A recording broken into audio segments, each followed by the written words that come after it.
सारी सच्चाई सबको बता दूंगी। और ये सुनकर फाइलो को उसे छोड़ना पड़ता है। शायद वो अपने सीक्रेट के बारे में सुनकर थोड़ा दुखी हो गया था। यही दुख बांटने के लिए वो अपने एक फेक दोस्त के पास जाता है जो इस टाइम जेल में था। कहानी अब फ्लैशबैक में जाती है और हमें मालूम होता है कि ये दोनों पास्ट में सोल्जर्स थे और इनकी बटालियन ने ही फेस के इस शहर पर हमला किया था। उस टाइम ये पूरी बटालियन एक विलेज के अंदर रुकी थी जहाँ की एक लाइब्रेरी के अंदर फाइलो जाता है और एकदम से उसके ऊपर पीछे से कोई हमला कर देता है। ये कोई और नहीं बल्कि विनियंट ही थी जो इस लाइब्रेरी की हिफाजत किया करती थी। फेस के लिए ये लाइब्रेरी बहुत इंपॉर्टेंट थी, वो उसकी बहुत वैल्यू करते थे। यहाँ तक कि इस लाइब्रेरी की लोकेशन को भी सबसे छुपा के रखते थे। फाइलो को यहाँ देखकर विनियंट उससे पूछती है, तुम कौन हो, यहाँ आने का मकसद क्या है तुम्हारा? जवाब में फाइलो कहता है, मैं बस चलते हुए यहाँ गया था, मैं इस जगह के बारे में किसी को नहीं बताऊंगा। ये सुनकर विनियंट की लीडर फाइलो को तो यहाँ से जाने की इजाजत दे देती है, लेकिन विनियंट को काम देती है हमेशा उसके ऊपर नजर रखने का। विनियंट फेस की आर्मी में थी, उसे बहुत सारे काम भी करने पड़ते थे। जैसे जब इनकी टेलीग्राफ की लाइन खराब होती है तो उसे भी विनियंट ही ठीक करने जाती है। और जब विनियंट लाइन ठीक कर रही होती है तो अचानक उनके ऊपर हाफ वुल्फ हमला कर देते हैं, जो थे तो इंसान ही, लेकिन उन्होंने अपने आप को इंजेक्शन लगाकर वुल्फ यानी भेड़िए में बदल दिया था। ये लोग उन हाफ वुल्फ्स को तो हराने में कामयाब हो गए, लेकिन विनियंट और फाइलो के एक साथी को एक भेड़िए ने काट लिया और इसी वजह से बड़ी चांद की रात को वो खुद भी एक भेड़िए में बदल गया। वो अपना राज किसी को नहीं बताना चाहता था, लेकिन फाइलो ने उसी रात उसे देख लिया।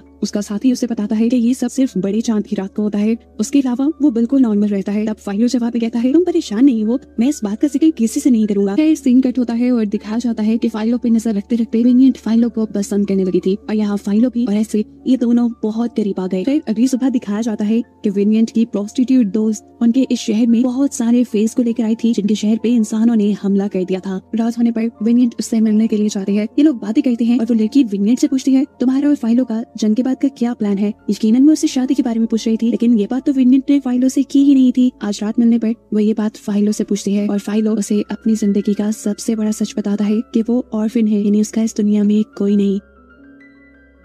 विनियंट को इस चीज से प्रॉब्लम नहीं थी, लेकिन फाइलो की एक और भी हकीकत थी। फाइलो पूरा इंसान नहीं था, वो हाफ ब्लड था, यानी आधा इंसान और आधा फे। यहाँ तक कि उसके पैर भी थे जो कि बचपन में ही काट दिए गए, जिसके निशान उसकी कमर पर आज भी हैं। विनियंट को फाइलो से सच्चा प्यार था। वो फाइलो से कहती है, मैं ये बात किसी को नहीं बताऊंगी और देखना हम एक अच्छी लाइफ गुजारेंगे। अब अगले दिन विनियंट की दोस्त फाइलो से मिलती है और उसे बताती है कि विनियंट तुमसे बहुत प्यार करने लगी है, वो तुम्हें छोड़ेगी नहीं, बस तुम भी उसका ख्याल रखना। असल में विनियंट की दोस्त चाहती थी कि इस जंग के बाद फाइलो आर्मी से रिटायरमेंट ले ले और अपनी आगे की जिंदगी विनियंट के साथ अच्छे तरीके से गुजारे। विनियंट के लिए इन खतरों से खेलना वो बंद कर दे। अब अगले ही दिन फाइलो के बटालियन को इस शहर से निकलने का ऑर्डर मिल जाता है। अभी वो निकल ही रहे थे कि उनके ऊपर वुल्फ पैक्स ने हमला कर दिया, यानी उन लोगों ने हमला कर दिया जो लोग अपने चैनल को सब्सक्राइब करो पहले। हाँ जल्दी करो, मुझे पता है कि आप लोग नहीं करते, वीडियो देखते हो लेकिन सब्सक्राइब नहीं करते। ये लाल कलर का बटन नहीं से दबाओ, जल्दी दबाओ, जल्दी दबाओ, फिर मैं शुरू करूँ। दबा दो जल्दी, दबा दिया, घंटी में दबा।